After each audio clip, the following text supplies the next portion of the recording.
Jean-Jacques Lantourne, bonjour. Vous allez exposer en 2021 au Centre culturel André Malraux d'Agen. J'aimerais vous poser quelques questions sur vos œuvres. On fait en général dans l'art la différence entre l'art abstrait et l'art figuratif. Vous, de quel côté est-ce que vous vous situez ? Je pense que l'objet d'une œuvre, figurative ou pas, doit se situer au-delà du sujet. Donc, le sujet n'étant pas le plus important, je ne mets pas de frontière entre figuration et abstraction. Si on veut absolument me classer, on pourrait dire informel.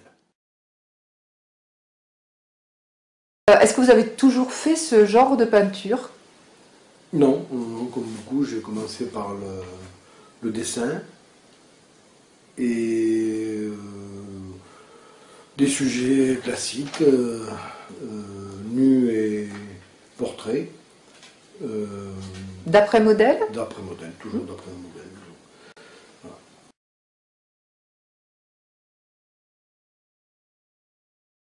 Et, sauf qu'un beau jour, j'ai décidé de passer à autre chose et de ne plus utiliser de modèle.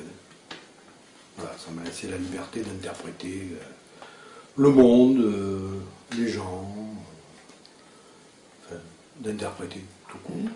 Et il y a dans votre œuvre beaucoup de paysages, donc des paysages informels, qui donc ne sont pas copiés, mais est-ce que vous avez quand même une source d'inspiration ? Probablement des images qui me sont restées de voyage, ou même chez moi. J'ai la chance d'avoir une vue sur la vallée de la Garonne très large, et je vois aussi des paysages sympas qui doivent m'imprégner. Et donc, ça, quelque part, ça doit ressortir. Est-ce que vous avez aussi dans la peinture, donc ancienne ou contemporaine, des artistes qui vous ont particulièrement inspiré ? En peintre, je dirais que Zhao Wuqi, voilà, un peintre qui m'a inspiré, Turner. Oui, on pense souvent à Turner en regardant vos toiles, donc qui était quand même un peintre d'avant-garde. C'est une bonne référence, oui. Oui, d'avant-garde parce qu'il était limite abstraction, et oui, tout à fait d'avant-garde. Je pense aussi aux écrits de Kandinsky, qui à mon avis a écrit bien mieux qu'il n'a fait. Ça, c'est mon avis personnel. Sur la peinture, Sir Josué Reynolds, c'était un peintre du 18e, un peintre anglais, qui a très très bien écrit sur la composition. Léonard de Vinci aussi a écrit des choses très intéressantes, notamment sur l'analogie qu'il y a entre le macrocosme et le microcosme.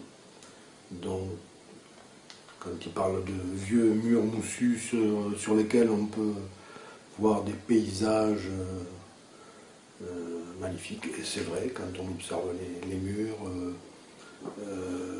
les nuages, enfin bon. Voilà. Cette analogie m'inspire beaucoup.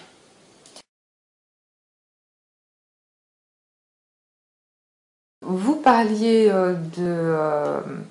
de peintres comme Kandinsky et de la composition. La composition, ça a une énorme importance dans votre peinture ? Et oui.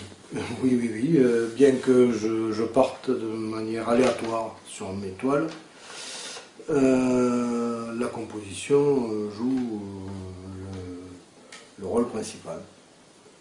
Dans la mesure où, même si je commence de manière aléatoire, je réponds à un geste aléatoire par un geste réfléchi. Et donc, de cette manière-là, j'arrive à composer d'une manière classique, même si ça ne paraît pas au premier abord. Je suis quand même influencé par la composition classique, enfin dite classique, qui correspond à des canons qui datent au moins du XVIIe et qui tiennent toujours la mer. Même Picasso les a utilisés. Et donc ça se passe comment quand vous peignez un tableau? Ça commence par le hasard? Ça commence par faire le vide, ce qui n'est pas toujours évident. Et le hasard, oui, bien sûr, je joue avec... j'ai un compagnon, c'est le hasard. C'est un dialogue entre vous? Voilà, tout à fait. Est-ce que vous pouvez nous dire quelques mots de votre technique? Oui, mais très personnelle, parce que je l'ai acquise au fil des années, et la mise au point a été très longue. Ça, c'est le côté autodidacte. C'est le côté autodidacte, tout à fait, puisque j'ai appris le dessin avec des professeurs, mais pas la peinture. Donc la peinture, ça a été beaucoup plus long, mais ce qui permet aussi d'avoir une technique tout à fait personnelle. Donc je prépare mes pinceaux, je taille mes brosses, je taille des calames en bambou, je peins aussi avec des plumes, donc je prépare tout ce petit matériel. Et voilà. Donc je commence à l'acrylique et je finis souvent soit à l'huile, soit à l'encre.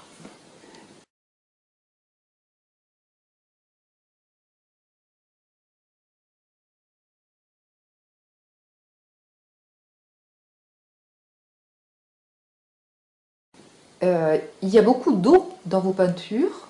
Alors il y a de l'eau, il y a de l'impression d'eau, mais on a l'impression aussi d'une peinture très fluide. Vous jouez beaucoup avec l'eau? Je joue avec l'eau, oui, parce que je travaille avec des acryliques, mais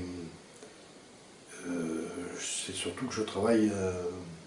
la fluidité vient plutôt du fait de la superposition des couches, la technique du glacis. D'accord. Il y a beaucoup de sphères dans vos tableaux. Enfin, c'est une forme qu'on retrouve assez souvent. Alors pourquoi la sphère? C'est une série, je travaille aussi par série. La sphère, c'est une forme géométrique, mais aussi qu'on retrouve dans la nature. C'est une forme naturelle. Donc, par moment, elle s'impose dans le paysage. Voilà, je ne sais pas trop pourquoi.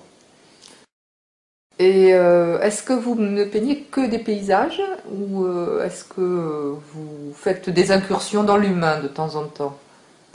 Oui, tout à fait. Ça me reprend par moment. Je fais quelques séries sur des humains, plus ou moins stylisés. Mais je ne sais pas d'où sortent ces gens.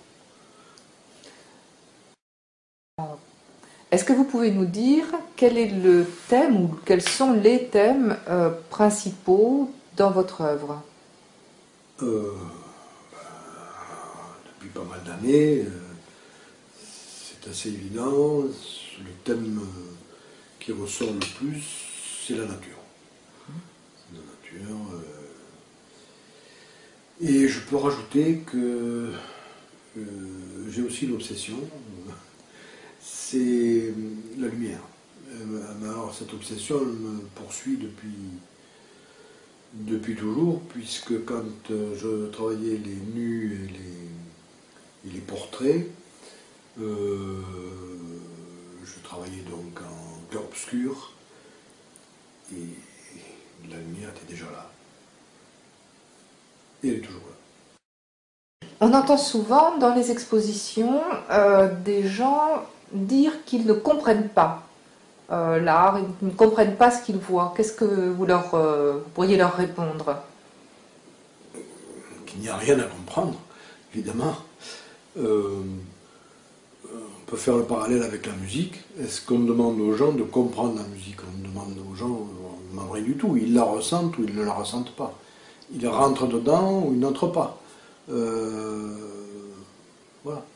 Il trouve l'interprétation agréable ou pas. Voilà. En peinture, c'est pareil. On rentre dedans ou on n'y rentre pas. On rentre dans l'univers de l'artiste ou pas. C'est pas grave. On ne peut pas plaire à tout le monde. Donc la peinture, ça doit provoquer une émotion. Oui. Plutôt agréable. Si elle ne l'est pas, ce n'est pas grave non plus. C'est